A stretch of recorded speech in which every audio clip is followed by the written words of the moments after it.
ये भाई साहब भैंसे पे बैठ के आ रहे हैं और हम जा रहे हैं ऋषिकेश से नैनीताल की ओर। इधर देखो गन्ने के खेत हैं। प्राइस अभी ऑफ सीजन में। देखो पूड़ी है, हलवा है, यहाँ चल रही है अलाव। Good morning from Nainital. पूरे 9 ग्रह हैं। हम आप पहुँचे हैं नीम करौली।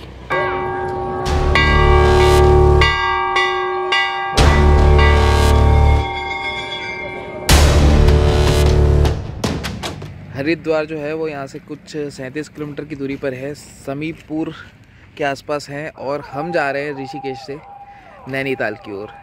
तो ऋषिकेश से हरिद्वार, हरिद्वार से फिर इधर यूपी बॉर्डर टच करते हुए हम जा रहे हैं नैनीताल की ओर। पीछे ये अमरूद की ठेली है, खेतों से ताज़ा ताज़ा निकले हुए अमरूद। तो छोटा जो है हमारा अमरूद खा रहा है और हम पी रहे चाय। और चुनावी माहौल है उत्तराखंड में, तो इस तरह के सायरन की आवाज़ और पॉलिटिकल पार्टियों के झंडे वंडे आपको देखने को मिलते रहेंगे। तो हो सके तो इग्नोर करिएगा।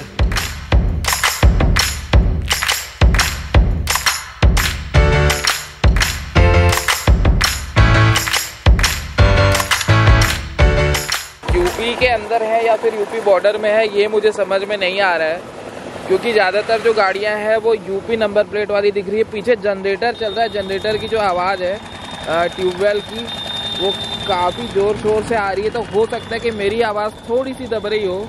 इधर देखो गन्ने के खेत हैं। ये भाई साहब भैंसे पे बैठ के आ रहे हैं। ये यूपी में आता है, उत्तराखंड में आता है?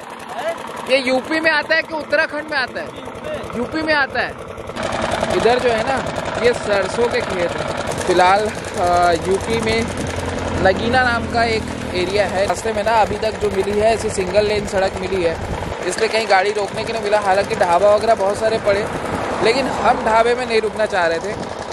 हम अपने लिए घर से चाय नाश्ता सब कुछ बना करके लेके आए हैं और यही मज़ा है सफ़र का। देखो ये हमारी कार खड़ी हुई है, अंदर नाश्ता चल रहा है और कैंपिंग के जो असली मज़े हैं वो हम लोग ले रहे हैं। तो ये मेरा नाश्ता है। देखो पूड़ी है, हलवा है और आलू मेथी की सब्जी है। और ये हलवा जो है ना, ये हलवा स्पेशली कद्दू और लौकी का मिक्स हलवा है। और ये सब कुछ बनाया सुबह से उठ के बड़ी मम्मी ने। सो थैंक्स टू बड़ी माँ। ऑल क्रेडिट गोज टू बड़ी मम्मी, जिन्होंने सुबह से उठ के इतनी ठंड में इतनी मेहनत की है ताकि हम लोग इस सफ़र को एंजॉय कर सकें। तो अभी का अपडेट ये है कि हम पहुंच चुके हैं नैनीताल। सामने जो लाइटें दिख रही है वो नैनीताल लेक के ऊपर वाले हिल की जो भी घर होटल्स वगैरह बने हुए हैं उनकी लाइटें हैं। यहाँ चल रही है अलाव और ये पार्क है अपनी कार। और इसी ग्राउंड फ्लोर पे सबसे लास्ट वाला जो रूम है वो हमने ले रखा है। होटल का नाम है होटल एरोमा। प्राइस अभी ऑफ सीजन में आज हमको पड़ी है 1200।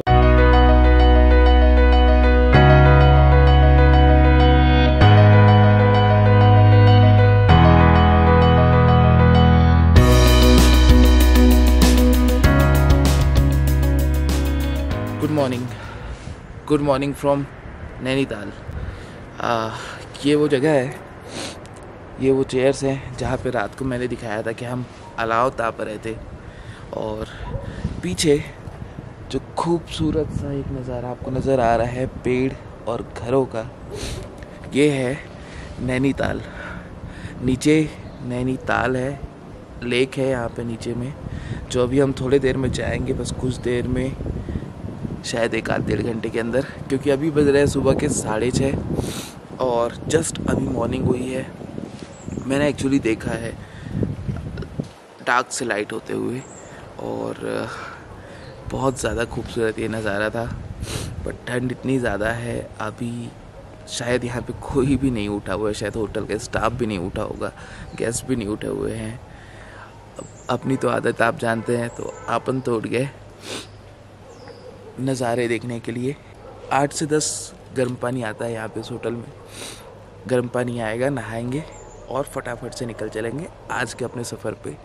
आज के हमारे सफ़र में हम कैची धाम भी जाने वाले हैं, नैना देवी मंदिर भी जाएंगे और नैनीताल तो ऑफ कोर्स कोशिश करेंगे भीमताल भी कवर करने की, या फिर आसपास में अगर कोई और अच्छी एक्टिविटी होती है पैराग्लाइडिंग या फिर समथिंग लाइक दैट, तो वो भी आपको आज के वीडियो में देखने मिलेगा। नैनीताल के बहुत अच्छी जगह है, शायद थोड़ा और लेट आते 10-15 दिन बाद तो बर्फ़बारी भी देखने को मिल सकती थी। वैसे मैंने आज तक सुना नहीं है कि नैनीताल में बर्फ़ गिरती है, इसलिए मैंने ऐसा कुछ एक्सपेक्ट भी नहीं किया था।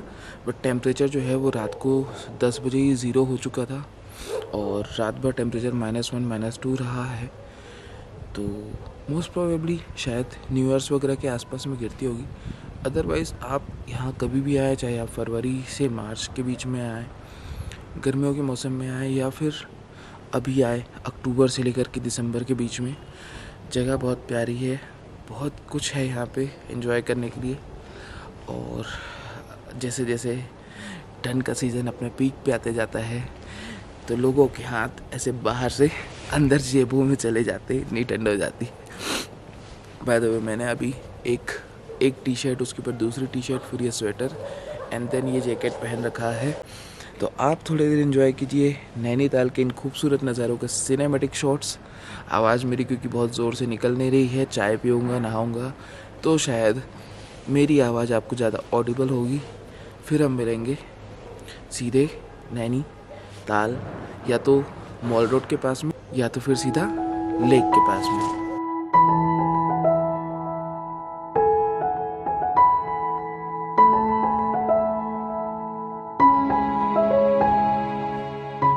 फिलहाल पहुंच चुके हैं नैनीताल के पार्किंग में। सामने लेक है और नैना देवी मंदिर है, अंदर चलते हैं। तो यहाँ पे ये तिब्बतियन मार्केट लगा हुआ है, ये यहाँ की एक तिब्बतियन शॉप है। कुछ बैलून वाले घूम रहे हैं, बॉम्बे मिठाई, बुड्ढी के बाल, क्या बोलते हो आप लोग उसको। इधर पूरा तिब्बतियन मार्केट लगा हुआ है। Purse, toy, teddy bear, jackets, क्या चाहिए? हाँ। और क्या क्या रखते हैं भैया अपन? कोट है, जैकेट है, स्वेटर है। अच्छा, ये जो शॉप है इनकी, पार्किंग से आप आएंगे तो इस तरफ शुरुआत में ही है, शायद 1 2 3 4 चौथे नंबर की दुकान है। ठीक लगा, कपड़ा भी ठीक है और रेट भी ठीक लगा। अगर आपको खरीदारी करनी हो, कभी आप नैनीताल घूमने आए तिब्बतियन मार्केट से, तो यहाँ से खरीदारी कर सकते हैं। टूर हो जाएगा मेरे साथ। बोटिंग कराना है सर, बोटिंग के लिए। तो यहाँ इस तरह से आपको बोटिंग के लिए, साइट सीइंग के लिए गाइड्स जो हैं कंटिन्यू अप्रोच करते रहेंगे। और ये है सामने माँ नैना देवी टेम्पल। ये वाला चिकारी घर वाला है, बाकी अभी हनुमान जी की विशालकाय मूर्ति, हनुमान जी टेम्पल, ठीक है। महावीर हनुमान।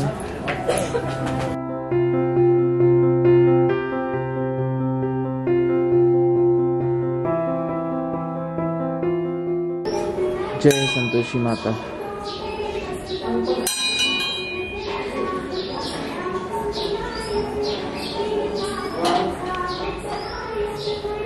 इधर पूरे नवग्रह हैं।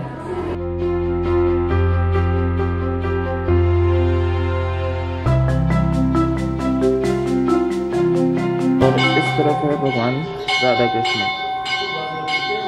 जय श्री राधे।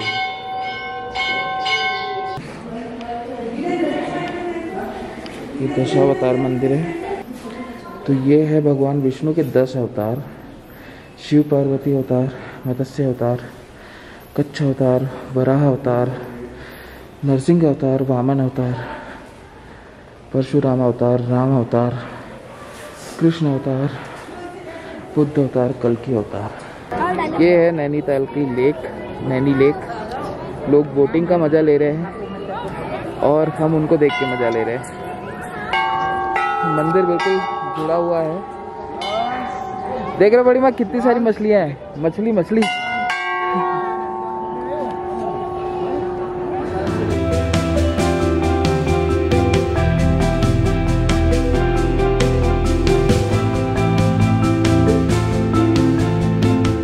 मछलियाँ हमेशा साफ जल में ही पाई जाती हैं और यहाँ इन ढेर सारी मछलियों को देखकर कोई भी बता सकता है कि यहाँ का पानी बहुत साफ है। और हो भी क्यों ना, आखिर इसकी तुलना मानसरोवर से की जाती है। ऐसा माना जाता है कि यहाँ स्नान करने से उतना ही पुण्य मिलता है जितना मानसरोवर में स्नान करने से मिलता है। इसके पीछे की कहानी कुछ यूँ है कि बहुत साल पहले यहाँ पे कुछ ऋषि आए थे और जब उन्हें इस जगह पे पानी नहीं मिला था तो उन्होंने इस जगह पे एक ताल खोदा था, एक गड्ढा खोदा था जिसका जल सीधे मानसरोवर से निकल कर आया था। यहाँ स्थित नैना देवी मंदिर भारत के प्रमुख शक्ति पीठों में से एक है। ऐसी मान्यता है कि जब भगवान शिव माता सती के मृत शरीर को लेकर कैलाश की ओर जा रहे थे तो उनके शरीर के अंग जहाँ जहाँ गिरे वहाँ वहाँ शक्ति पीठों का निर्माण हुआ। ऐसा बताया जाता है कि इस क्षेत्र में माता सती की आंखें गिरी थी, इसीलिए यहाँ नैना देवी मंदिर का निर्माण हुआ। वैसे मूल मंदिर 1880 के भूस्खलन में दब गया था। बाद में यहाँ फिर से इस मंदिर का निर्माण कराया गया। कुमाऊं के इतिहासकारों की माने तो किसी जमाने में यहाँ 60 से भी अधिक ताल हुआ करते थे।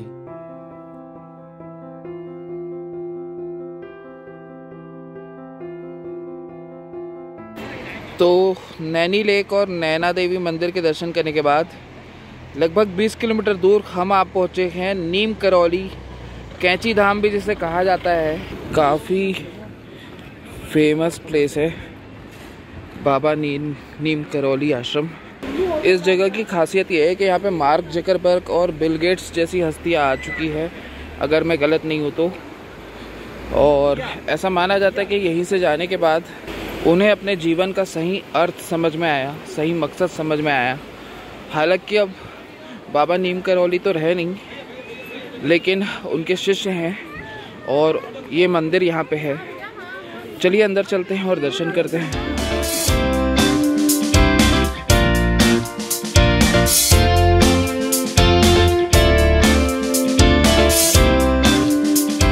तो करौली धाम के दर्शन हमने कर लिए हैं, हनुमान जी के दर्शन हमने कर लिए हैं और बाबा की समाधि भी देख ली है। अंदर किसी भी प्रकार की फ़ोटोग्राफी वीडियोग्राफी अलाउड नहीं थी, तो उस चीज़ का सम्मान रखते हुए मैंने अंदर कोई भी फ़ोटोग्राफी वीडियोग्राफी नहीं की है। भक्तों का आना जाना दिन भर लगा रहता है। अगर आप नैनीताल घूमने आ रहे हैं तो यहाँ आ सकते हैं।